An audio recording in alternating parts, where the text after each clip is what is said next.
আমার জানা নেই। এই জন্য রমাদান আসছে ভাই, জীবনে আরেকটি রমাদান আমি পাবো কোনো গ্যারান্টি নাই।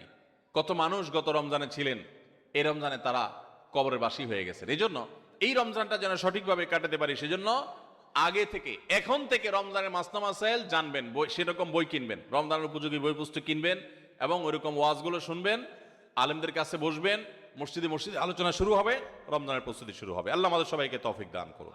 আমাদের প্রতিজ্ঞা করতে হবে, নিয়াত করতে হবে, এইবারের রমজানে আমি আল্লাহর কাছ থেকে আমার গুনাহগুলো মাফ করাইয়াই ছাড়ব। প্রত্যেক দিন ভাইরা আমার, রমজানের প্রত্যেকটা দিন আল্লাহ তাআলা বহু মানুষকে সাধারণ ক্ষমা ঘোষণা করেন। যাই করছো বান্দা সব মাফ, সাধারণ ক্ষমা ঘোষণা করেন কিছু মানুষকে। সেই সৌভাগ্যবান মানুষগুলোর কাতারে আমি ঢোকার জন্য চেষ্টা করবই করব। এই প্রতিজ্ঞা করা, এটা হলো প্রস্তুতির অংশ, যে এইবারের রমজানকে আমি আর হেলায় হারাতে দেব না, আমি এবার রমজানে আমার গুনাহ মাফ করাইয়াই ছাড়বো। এই প্রতিজ্ঞা এখন থেকে করতে হবে ইনশাআল্লাহ। প্রতিজ্ঞা করবেন তো ইনশাআল্লাহ, যে যেই কোনো কিছুর বিনিময় হোক আল্লাহর কাছ থেকে ক্ষমা আমি আদায় করেই ছাড়বো, আমি আল্লাহর কাছ থেকে ক্ষমা নিয়েই ছাড়বো। এখন আপনি বলতে পারেন যে ক্ষমা যে আমি পেয়েছি তার গ্যারান্টি কি, কিভাবে নিশ্চিত হব? ভাইরা আমার, কোন কোন সালাফ বলেছেন আমাদের দোয়া কোনটা আল্লাহর কাছে কবুল হয়েছে আর কোনটা কবুল হয়নি নিশ্চিত হওয়ার কোনো উপায় আছে কিনা। তো তারা বলেছেন যে যেই দোয়ার পর, যে কান্নাকাটির পর, যে প্রার্থনার পর, যে মুনাজাতের পর আপনার মানসিক প্রশান্তি অনুভব হয়, আপনার মনের মধ্যে এক ধরনের সুখ অনুভব হয়, তৃপ্তি অনুভব হয়, আপনার প্রশান্তির এক বাতাস বয়ে যায়, খুব ভালো লাগা কাজ করে যে আমি দোয়া করেছি, আল্লাহর কাছে চোখের পানি ফেলেছি, কান্নাকাটি করেছি, ভালো করে মনোযোগী দোয়া করতে পেরেছি। এরকম যদি তৃপ্তি অনুভব হয় তাহলে সুধারণা করতে পারেন যে আল্লাহ আপনার দোয়াটা কবুল করেছেন।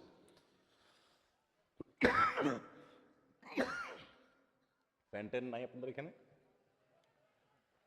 ফ্যান নাই না? বাতাস উদাস করেন না, পাকা পাকা দিয়ে না।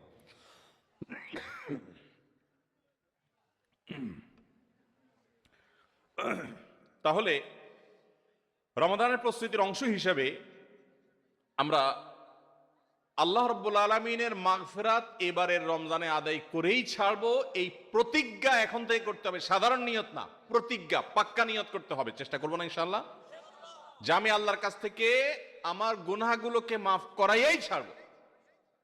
যত ত্যাগ করা লাগে, যত স্যাক্রিফাইস করা লাগে করবো, তারপর আমি মাফ করাই ছাড়বো ইনশাআল্লাহ। চেষ্টা করা যাবে না?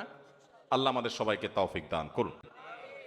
ভাইরা আমার, 4 নম্বর যে করণীয় আছে আমাদের রমজানের প্রস্তুতির অংশ হিসাবে, সেটা হলো যদি কারোর আগের রমজানের, গত বছরের রমজানের রোজা বাকি থাকে, হতে পারে কেউ অসুস্থ ছিলেন, এত বেশি অসুস্থ হয়ে পড়ছেন যে রোজা রাখতে পারেন নাই, ভাঙতি পড়ছে, অথবা মা বোনদের মাসিকের কারণে রোজা ভাঙতি পড়ে থাকতে পারে, সফরের কারণে রোজা ভাঙতি পড়ে থাকতে পারে।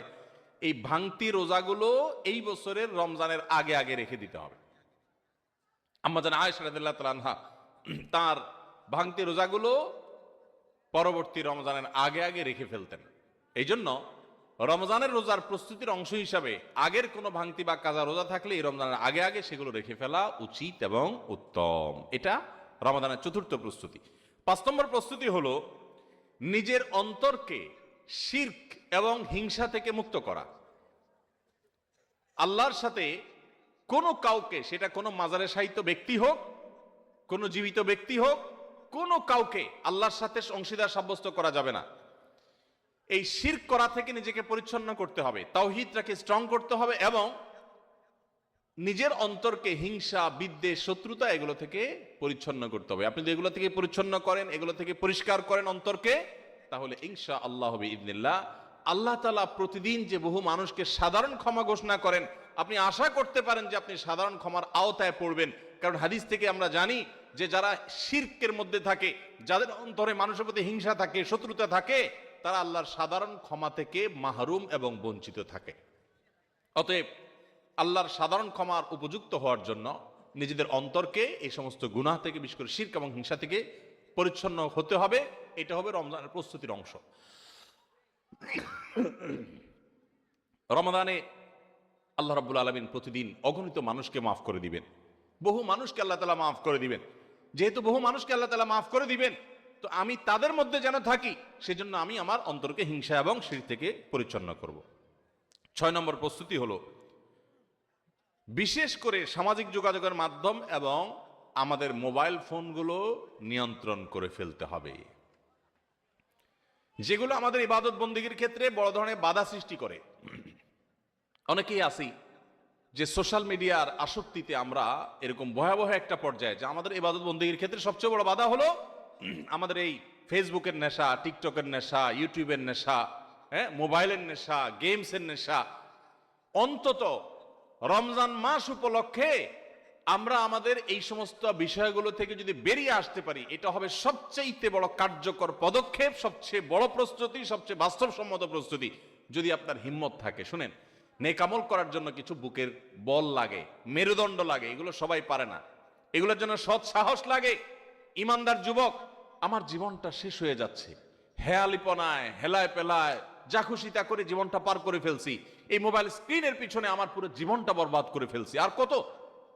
আলাম ইয়ানিল্লাযীনা আমানু আন তাখশা কুলুবুহুম লিযিকরিল্লাহ। আল্লাহ বলেছেন, আল্লাহর স্মরণে অন্তর বিগলিত হওয়ার মতো সময় কি ইমানদারদের এখনো আসেনি?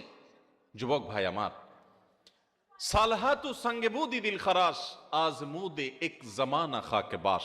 বহু বছর তো পাথর হয়েছিলে, আসুন এই রমাদানটা একটু মাটি হয়ে দেখি, একটু চোখের পানি ফেলে দেখি, একটু কান্নাকাটি করে দেখি। সোশ্যাল মিডিয়ার মজা তো বহু লুটেছেন, এবার আসন্ন রমাদানকে কেন্দ্র করে আসুন সোশ্যাল মিডিয়া থেকে নিজের আইডি, নিজের প্রোফাইলটাকে ডিঅ্যাক্টিভ করে ফেলান। 1 মাসের জন্য, মরে যাবেন না, একটু কষ্ট হবে, বন্ধু বান্ধবের সাথে বিচ্ছিন্ন হয়ে যাবেন, কিচ্ছু আসবে যাবে না।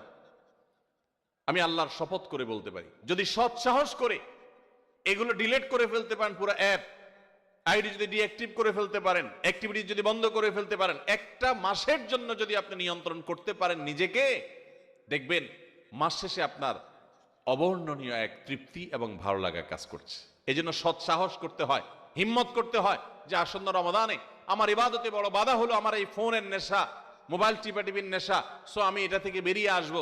আমরা যদি সৎ সাহস করি, হিম্মত করি, নিয়ত করি যে আমি এই রমাদানটাকে ইবাদতে কাটাবার প্রয়োজনে আমি কোরআন তেলাওয়াত করব, আমি বই পুস্তক পড়বো, আমি সুন্দর করে নামাজটা পড়বো, আমি আমার অন্যান্য কাজকাম করব, স্টুডেন্ট হলে পড়ালেখা করব, অন্যান্য কাজকাম করব, এর বাইরে আমি আমার সময়ের অপচয় থেকে বাঁচার জন্য আমি এই অপারেশন করব, নিজের প্রতি নিজে এই শক্ত এবং কঠিন অভিযান পরিচালনা করব।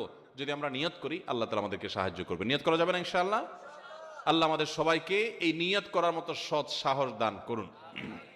আমি সেই যুবক দেখার সৌভাগ্য অর্জন করেছি, যেই যুবক রমাদানের শুরুতেই মোবাইল থেকে এরকম অ্যাপ ডিলিট করে ফেলে দেয়, ইবাদতের জন্য নিজেকে প্রস্তুত করে। ভাইরা আমার, বন্ধু বান্ধব অনেক কথা বলবে, হাসাহাসি করবে, কিয়ামতের ময়দানে এই হাসাহাসি করা মানুষগুলো আপনার কোনো কাজে আসবে না। আপনার আল্লাহর সামনে আপনাকে জবাবদিহি করতে হবে। রমাদান পেয়ে ইবাদত করতে পারলেন না, জবাবদিহি করা লাগবে। সো আমরা আমাদের ইবাদতে যে সমস্ত বাধা বিপত্তি আছে সেগুলো বিশেষ করে সোশ্যাল মিডিয়া এবং মোবাইল নিয়ন্ত্রণ করব ইনশাআল্লাহ, চেষ্টা করব না ইনশাআল্লাহ। 7 নম্বর প্রস্তুতি হলো, গত বছর, তার আগের বছর রমজানে আমি ইবাদত কেন করতে পারি না, কি কি সমস্যা ছিল? আমার অমুক দোস্তটা, ওর কারণে তারাবিটা পড়া হয় না, কারণ ও ওই টাইমে ফোন দেয়, আড্ডা মারতে বলে, অথবা তমুক কারণে আমার পড়ালেখাটা হয় না, অমুক নেশার কারণে হয় না। কি কারণে হয় না, প্রত্যেকেরটা আলাদা আলাদা। আমার গত রমজানে আমি কোরআনটা পুরো ভালো করে সুন্দর করে খতম দিতে পারি নাই কেন? শুরু তো করছিলাম কিন্তু শেষ করতে পারি নাই কেন? আমার গত রমজানে যে তারাবি কয়েকদিন মিস হয়েছিল, সেটা কেন মিস হয়েছিল? আমার গত রমজানে যে ভালো কাজগুলোর পরিকল্পনা ছিল, সেগুলো কেন হয় নাই? সেই বিষয়গুলো আমাদের চিহ্নিত করতে হবে, খুঁজে বের করতে হবে। বের করে এইবারের রমাদানে যেন সেগুলো রিপিট না হয়, সেগুলো যেন আর পুনরায় দেখা না দেয়, আগে থেকে সিদ্ধান্ত নিতে হবে এবং প্ল্যান করতে হবে যে আমার গত রমজানে কি সমস্যা ছিল। ও শেষের দশকে যে আল্লাহ লাইলাতুল কদর রেখেছেন, ওই দশকটাতে আমার ঈদের কেনাকাটার কারণে আমি এগুলো করতে পারি নাই, তাহলে এবছর ঈদের ঝামেলা আমি আগেই সেরে ফেলবো। আমি বাড়ি যাওয়ার নাম করে যাইতে একদিন, আসতে যাইতে একদিন, পথে একদিন, যাওয়ার পরে আবার শরীরকে ফ্রেশ করতে আরেক দিন, আমার শেষের 27তম রাত, আমার 28তম রাত, শেষের রাতগুলো ইবাদত করতে পারি নাই, মার্কেটে মার্কেটে ঘুরছি, শপিং মলে ঘুরছি, আমার জিন্দেগি বরবাদ করছি। তাহলে গত বছর আমার ইবাদতের ক্ষেত্রে যেগুলো বাধা ছিল, যেগুলো কাঁটা ছিল, এই বছর সেগুলোকে আগে থেকে দূর করার পরিকল্পনা করতে হবে। এটা হলো রমজানের প্রস্তুতি। কথা বুঝেন নাই? মা বোনরা ইফতার বানাইতে বানাইতে ইফতারের আগে দোয়া কবুল হয়, মূল্যবান সময়টা নষ্ট করে ফেলছেন, পারেন নাই। তো এই বছর পরিকল্পনা করেন যে আগে থেকে যেই জিনিসগুলো তৈরি করে রাখা সম্ভব, যতটুকু গোছায় রাখা সম্ভব সেগুলো গোছায় রাখবো। আর পরিবারের সদস্যদেরকে নিয়ে বসেন, এবার আমরা সবাই একটু ভালো করে ইবাদত করতে চাই, হেয়ালিপনা করতে চাই না। আমরা রমাদান খেয়ে পরে কাটানোর জন্য আল্লাহ দেন না, ইবাদতের জন্য দিয়েছেন। এই রমাদানের মূল্য এত বেশি যে এই রমাদান চলে যাচ্ছে, আমরা বেশিরভাগ মানুষ উপলব্ধিও করতে পারছি না, অথচ এই একটা রমাদান আমার গোটা জীবনকে পরিবর্তন করার জন্য যথেষ্ট। আপনারা জানেন জান্নাতের একটা স্পেশাল গেট আছে, নাম হলো রাইয়ান। এই রাইয়ান নামক গেট দিয়ে আল্লাহ রাব্বুল আলামিন শুধুমাত্র রোজাদারদেরকে প্রবেশ করার সুযোগ দিবেন, যারা রমাদান ইবাদত বন্দেগী করেছে, আল্লাহর নাফরমানি থেকে বেঁচে থেকেছে, তাকওয়ার জীবন অবলম্বন করেছে। আল্লাহ তাদের মর্যাদা দিবেন ওই স্পেশাল গেট দিয়ে প্রবেশ করে। এই জন্য জাহান্নাম থেকে বাঁচার জন্য, জান্নাত লাভের জন্য পরিবারের সদস্যদেরকে নিয়ে বসেন যে আমাদের এবারের রমাদানে আমরা ইবাদত করব। আমাদের গত রমজানে ইবাদত কেন হয় নাই? কারণ ইফতারিতে আমাদের 10 আইটেম না হইলে হয় না। এবার আমরা আইটেম কমাই, আমরা একটু খাবার পরিমাণ কমাই। যেই খাবার খেতে আমাদের ঝামেলা হইতো আমরা করব না। যদি কোনো মহিলার ইফতারের প্রস্তুতি ইবাদত না হয়, সাহারির সময় তার ঝামেলা তৈরি হয়, তাহলে এগুলো আগে ভাগে প্ল্যান করতে হবে কিভাবে কমানো যায় ঝামেলাগুলো। হয় পরে করব, নয় আগে করব, নয় পরিবারের সদস্যদের সাহায্য নিব, নাহলে আইটেম কমাবো, কিভাবে হতে পারে প্ল্যান প্রোগ্রাম করতে হবে। বেড়াবেড়ি, দাওয়াত খাই, হ্যাঁ, ইফতার পার্টি, সাহারি পার্টি, এগুলো করতে গিয়ে আমার ইবাদত হয় নাই, সো আমি এবছর সেগুলো করব না। এই জন্য গত বছরের সমস্যাগুলো চিহ্নিত করে সেগুলো থেকে এবার দূরে থাকার চেষ্টা করতে হবে।